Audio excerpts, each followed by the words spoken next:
मित्रों नमस्कार। इस एपिसोड में हम आपसे बात करेंगे 2023 सिंह राशि वाले व्यक्तियों के लिए कैसा रहेगा। सिंह राशि के लिए वैसे इस वर्ष कुछ अच्छे योग बनते हैं, उनकी हम आपसे चर्चा करेंगे और क्या आर्थिक स्थिति रहेगी, पारिवारिक स्थिति आपकी क्या होगी, स्थायी संपत्ति के क्या होंगे, देश विदेश की योजनाएं आपकी कैसी रहेंगी, आर्थिक योग आपके देश विदेश में कैसे होंगे, कुछ बचत होगी या खर्च अधिक होगा या लोन लेना पड़ेगा, इन सब की हम आपसे इसमें चर्चा करेंगे।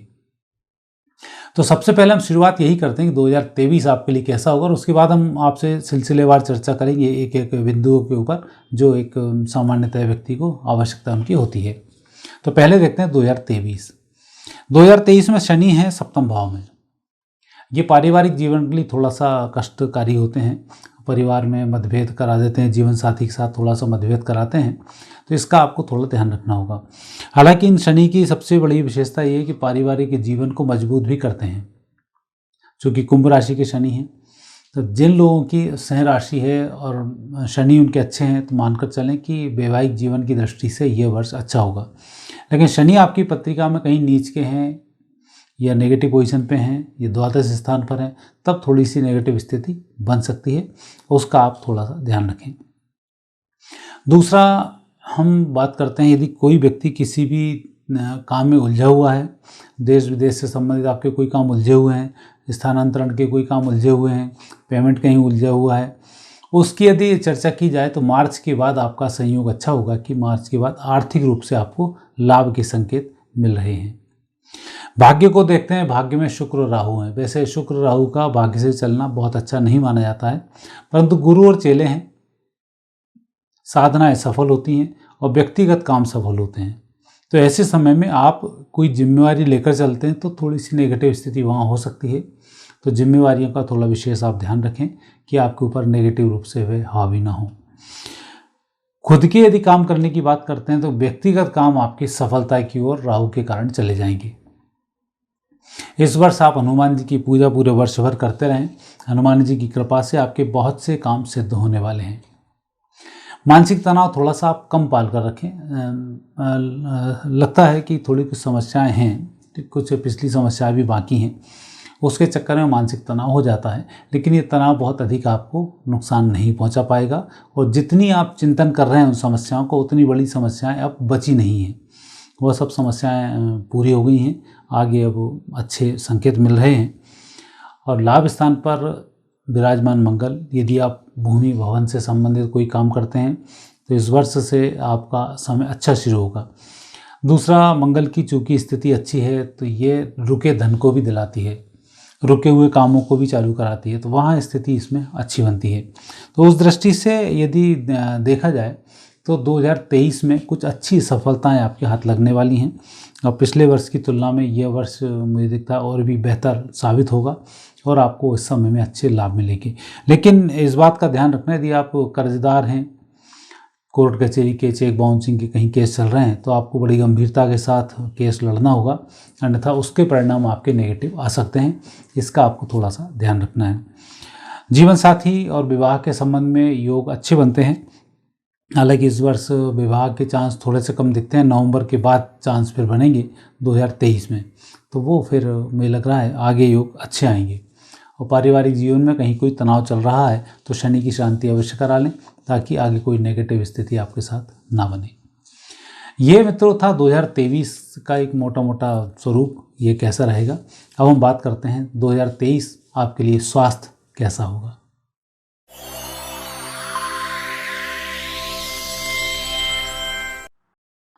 स्वास्थ्य की दृष्टि से देखा जाए तो आपके स्वास्थ्य के स्वामी ही शनि बनते हैं, जो सप्तम भाव से भ्रमण करेंगे जीवन साथी के घर से। शनि का सप्तम भाव से चलना संकेत तो देता है कि व्यक्ति को कई बार मानसिक तनाव हो जाता है, डिप्रेशन की स्थिति बन जाती है और कई बार अस्थमा की स्थिति भी दर्शाता है, तो यह आपको थोड़ा सा ध्यान रखना होगा। दूसरा, इस बात का विशेष ध्यान रखना है कि आपको वात के रोग भी न उभरें। वात और कफ, ये दो समस्याएं शनि के कारण कई बार आ जाती हैं। जब शनि चंद्र का कॉम्बिनेशन महीने में एक बार बनता है 2-3 दिन के लिए, तब अस्थमा, सर्दी, एलर्जी इनको बढ़ाता है और जब चंद्र हट जाता है तो मानसिक रोगों को बढ़ाता है, तनाव बढ़ा देता है, बात रोग को बढ़ा देता है। तो इनका सबसे अच्छा हल होता है कि आप रात्रि के समय में गरिष्ठ भोजन ना करें, और थोड़ी भी ठंडक की शिकायत हो, शीत यदि आप बैठती हो तो तत्काल आप उसका ट्रीटमेंट लेना शुरू करें, आपको लाभ मिल जाएगा। और कहीं कोई ऑपरेशन कराना है या कोई गंभीर स्थिति से आप जूझ रहे हैं तो शनिवार को पीपल के वृक्ष पर चीनी चढ़ाएं, उससे आपको लाभ मिलेगा। दूसरा, सर्जरी यदि करानी है तो जुलाई के बाद सर्जरी का समय आपका अच्छा होगा, उसमें आपकी सर्जरी सफल भी होगी, कोई दिक्कत नहीं आएगी। हार्ट से संबंधित कोई समस्या आपको गंभीर चल रही है तो हनुमान जी की आराधना से उसमें लाभ मिलेगा। तो उपाय में एक तो पीपल के वृक्ष पर चीनी चढ़ानी है, दूसरी हनुमान जी की आराधना करनी है, बजरंग बाण का आपको पाठ करना है, उससे भी लाभ मिलेगा। और तीसरा, लाल चंदन का तिलक मस्तिष्क पर लगा कर रखें, यह भी स्वास्थ्य के लिए उत्तम परिणाम को देने वाला होगा।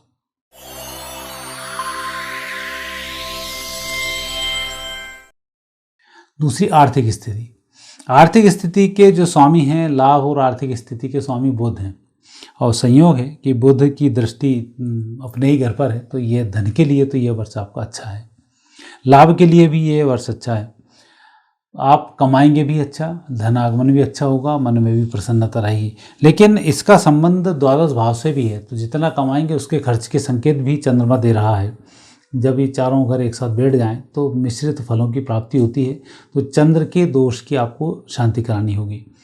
जो भी आप खर्च कर रहे हैं, परिजनों को उसमें शामिल कर लें, क्योंकि चंद्र का संबंध संतान से, परिजन से, विशेष फीमेल से होता है।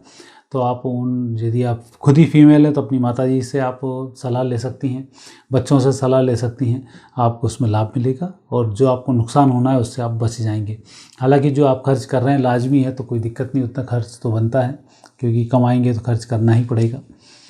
परंतु फिर भी कमाई हो और खर्च ना हो ऐसा भी संभव नहीं है, और कमाई हो और खर्च पूरा हो जाए तो भी बहुत अच्छी स्थिति नहीं होती है।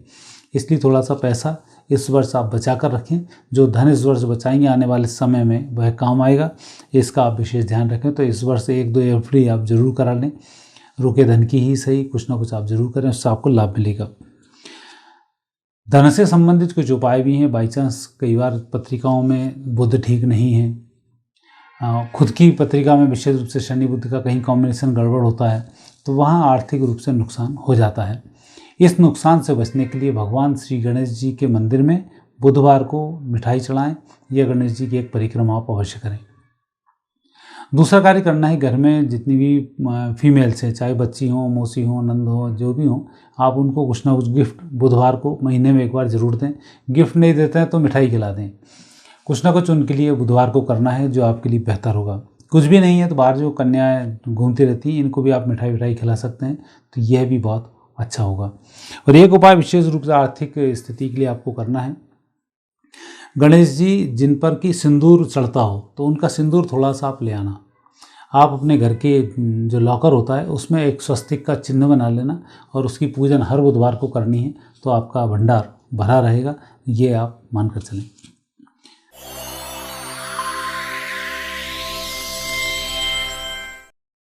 नौकरी और व्यवसाय, यदि नौकरी व्यवसाय की स्थिति को उसमें देखी जाए तो उनके स्वामी सूर्य हैं, शुक्र हैं और चंद्र हैं। 3 ग्रहों का जो योग है उसमें शुक्र थोड़े से कमज़ोर हैं। शुक्र कमज़ोर होने का संबंध यह संकेत दे रहा है कि राहु के साथ भी हैं कि आप जिस स्थान पे उस स्थान से आपका स्थान परिवर्तन होगा, उसके बाद आपको लाभ मिलेगा। जिस स्थान पर रह रहे हैं यदि नौकरी नहीं है तो आपकी दूसरी जगह नौकरी उस स्थान से दूर लगेगी और आपका भाग्योदय होगा। इस वर्ष जो नौकरी में परिवर्तन होगा वह होगा भाग्योदय के लिए, तो आपके भाग्योदय के योग इसमें पूरे बनते हैं। भगवान श्री गणेश जी की विशेष कृपा है तो उनसे आपको लाभ मिलेगा।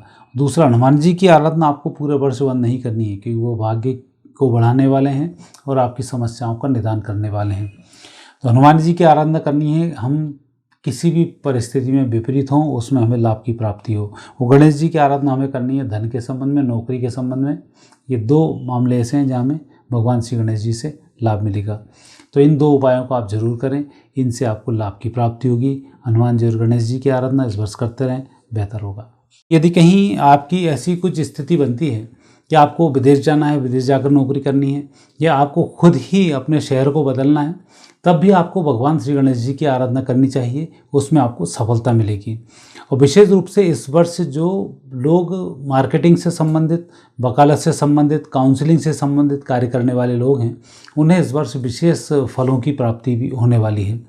चूँकि इस वर्ष का जो संबंध है वो संबंध विशेष रूप से गुरु, सूर्य, बुध और चंद्रमा, इन ग्रहों का अष्टम भाव से जो चलने का संकेत है, ये संकेत इस बात को लेकर है कि हम थकेंगे बहुत, काम बहुत करने होंगे और प्रमोशन भी उसके अनुसार हमें हो जाएगा। तो इस वर्ष मानकर चलें कि आपके पास कार्य की कोई कमी नहीं होगी, यात्राएं भी होंगी, तो तभी आप थकेंगे। तो इस समय में जो भी आपको काम करना है उसमें आप निडर होकर काम करें, आपके साथ नेगेटिव स्थिति नहीं आएगी और जितनी मेहनत करेंगे उससे अधिक सफलताओं की आपको प्राप्ति भी होगी। तो इस वर्ष मेहनत से आप जी ना चुराएं और भी बेहतर होगा।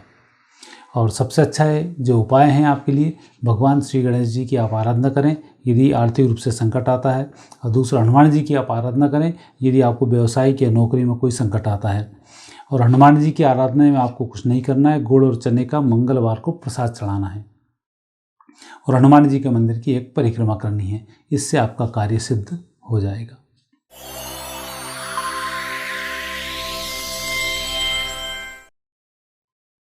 पारिवारिक जीवन को देखते हैं तो यहाँ संकेत थोड़े से नेगेटिव हैं और बहुत सारे पॉजिटिव हैं। पॉजिटिव संकेत इस बात के हैं कि आपके कारण परिवार में तनाव नहीं होगा। तो सबसे पहला संकेत तो ये है कि हम इस वर्ष परिवार के लिए शुभ हैं और सारा काम ठीक रहेगा। अब दूसरी स्थिति ये बनती है कि परिवार वालों पर अनावश्यक रूप से लोगों का दबाव होगा, ये परिवार वाले आपस में विवाद करेंगे, उसके कारण से आपको परेशानी आएगी। ये परिवार में कोई समस्या होंगी, उस कारण परेशानी आएगी। ये उनके स्वास्थ्य प्रभावित होंगे, उस कारण से आपको परेशानी आएगी। इस वर्ष में नौकरी में भी आपको यात्रा और मेहनत करनी है और परिवार में भी आपको यात्रा और मेहनत करनी है। तो यहाँ थोड़ा सा आपको तालमेल परिवार से, नौकरी से आपको मिलाकर रखना होगा और आप इसमें सफल होंगे।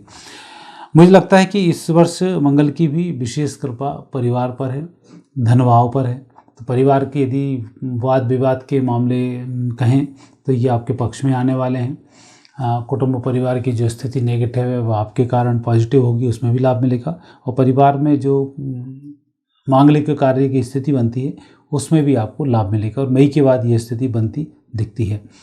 परिवार में विशेष नानी दादी इनके स्वास्थ्य का थोड़ा सा इस बार विशेष ध्यान रखें, क्योंकि शनि है, बुजुर्गों के ऊपर थोड़ा सा परेशानी का कारण बन जाता है। तो शनि की शांति कराने यदि कोई आपके यहाँ स्वस्थ चल रहा है तो उसमें आपको बेहतर परिणामों की प्राप्ति होगी।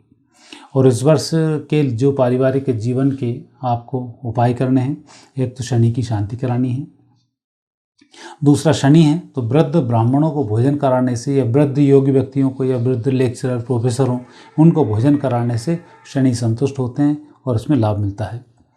और दूसरा, कहीं आपको वैसी कोई परेशानी आती है, तनाव अधिक रहता है, डिप्रेशन से बढ़ रहा है, स्वास्थ्य प्रभावित हो रहा है और उस पर धन खर्च होता है और उस पर परिवार परेशान होता है, तो ऐसे समय में लकड़ी के कोयले, यदि आम की लकड़ी मिल जाए तो बहुत ही अच्छा है, आम की लकड़ी का कोयला बना लें और उस कोयले के ऊपर हल्की हल्की सी राख कई बार आ जाती है, तो उस राख का थोड़ा सा जीभ के अग्रभाग के ऊपर टच करना है और दूसरे आँख से उसको मस्तिष्क पर लगानी है।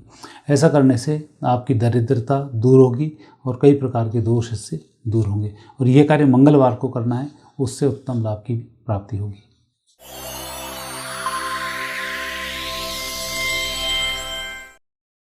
मुझे लगता है गृहिणियों के लिए यह वर्ष कुछ अच्छा ही जाने वाला है। आपके शनि आपकी मदद करेंगे और जब शनि गृहिणी की मदद करते हैं तो गृहिणियाँ बहुत भाग्यशाली हो जाती हैं। शनि एक तो किसी को देते नहीं हैं और जब देना शुरू कर देते हैं तो फिर इतना देते हैं कि व्यक्ति से संभाले नहीं संभलता है। तो शनि का ये जो चरित्र है ये इस वर्ष गृहिणियों के काम आने वाला है। गुरु की स्थिति इसमें बहुत अच्छी बनती है। गुरु विशेष रूप से जब मेष राशि के होंगे और पूरे वर्ष चलेंगे तो ये घर परिवार में मांगलिक कार्यों को भी कराएंगे और परिवार के तनाव को भी दूर कराएंगे। गृहिणियों का सब्जेक्ट विशेष रूप से यदि परिवार से ही संबंधित है तो बहुत अच्छा है। और यदि आप घर परिवार के बाहर कुछ नौकरी करना चाहते हैं, कुछ काम करना चाहते हैं तो उसके लिए अक्टूबर के बाद का समय थोड़ा ठीक आएगा। वैसे मुझे लगता है आप नौकरी नहीं करें तो ज़्यादा अच्छा है, क्योंकि आपके भाग्य से आपके पतिदेव को लाभ मिलेगा, परिवार वालों को लाभ मिलेगा। आपको तो कुछ एक दो उपाय करने चाहिए जिससे कि आपके घर परिवार में आनंद की प्राप्ति हो। स्वास्थ्य के लिए आपका इस वर्ष स्वास्थ्य आपका अच्छा है। थोड़ा सा यूरिन इन्फेक्शन से संबंधित, कुछ सामान्य लंग्स इन्फेक्शन से संबंधित आपको थोड़ा ध्यान रखना चाहिए। कई बार मंगल शनि का जब नेगेटिव योग बनता है तभी इन्फेक्शंस की शिकायत इसमें हो जाती है, इसका थोड़ा सा ध्यान रखें। संतान की दृष्टि से खुशखबरी के संकेत हैं। परिवार में किलकारियाँ गूंजेगी, परिवार में लाभ मिलेगा, संतान से भाग्योदय भी होगा और आपको खुशखबरी भी उनकी तरफ से प्राप्त होगी। चूँकि संतान वाला घर अच्छा है, मंगल से दृष्ट है, तो संकेत है कि बच्चों का भाग्य अच्छा होने वाला है और आपको उसका लाभ भी मिलेगा। तो ये जो ग्रह योग गृहिणियों के माध्यम से परिवार के देखने में आते हैं, यह अच्छा संकेत दे रहे हैं कि आपकी तरक्की होगी और आपके माध्यम से सभी को लाभ भी होगा। अब आपको यहाँ 2 उपाय करने हैं। पहला उपाय, तुलसी पर सरसों के तेल का दिया प्रति गुरुवार लगाना है। परिवार की भाग्योदय, आपके जीवन साथी की उन्नति के लिए बहुत अच्छा है। दूसरा उपाय करना है कि आपको किसी भी स्कूल में चाहे एक बुक का दान करें, नहीं हो तो गीता जी की एक बुक का आप दान करें। गुरुवार को बच्चों के हाथ से इस पुस्तक का यदि आप भेंट करा देंगे तो आपके बच्चों के लिए यह बहुत अच्छा होगा और उसमें आपके पुण्यों में भी वृद्धि होगी। एक उपाय लास्ट जो आपको करना है वह है, पूर्णिमा के दिन खीर बनाएं और कहीं भी आप बांट दें। अपने मित्रों को भी खिला सकते हैं, गरीबों में भी बांट सकते हैं। ये अपनी श्रद्धानुसार, सामर्थ्य अनुसार करना है कि आप कितना खीर का वितरण पूर्णिमा के दिन करें और 12 पूर्णिमाओं पर करें तो और बेहतर होगा। तो मित्रों, यह था सिंह राशि का राशिफल 2023 आपके लिए कैसा होगा और यह प्रोग्राम आपको कैसा लगा। अच्छा लगता है इस प्रोग्राम को सब्सक्राइब करना ना भूलें, बेल आइकन प्रेस करें ताकि हमारे नोटिफिकेशंस आप तक पहुंचते रहें। फिर अब नए विषय के साथ आपसे मुलाकात होगी। मुझे आप आज्ञा दीजिए। नमस्कार।